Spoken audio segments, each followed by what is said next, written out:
Skatea, artea eta zuzeneko musika jasoko ditu Volcom Garden Experience jaialdiak. Iguana Death Cult, Herberetako garaje punk taldea edo Guns of Doom, surf eta garaje rock talde estatu batuarra bezalako zuzenekoak, DJ saioak eta jarduera parte hartzaileak bilduko ditu.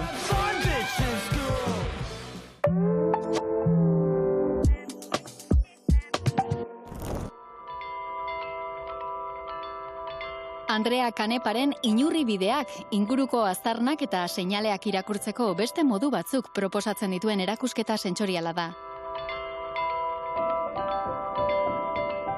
Inurri koloniaren logikan oinarrituta, ibilbide labirintiko batean zehar, gorputzaren eta pertzepzioaren bidezko esperientzia bat proposatzen du.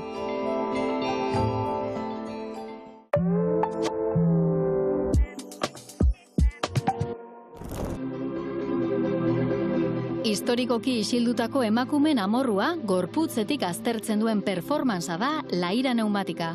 Pisua, erorketa eta geldialdia keinu politiko bihurtzen ditu.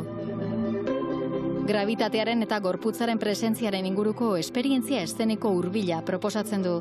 Ikuslea artisten inguruan kokatzen duen formatu intimo batean.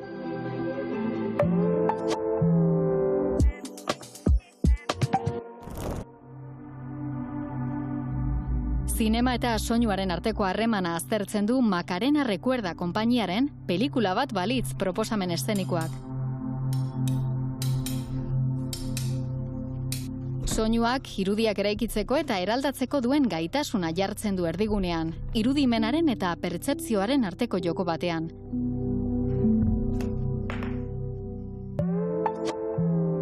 Kulturplanik onenak EITB-ren eskutik.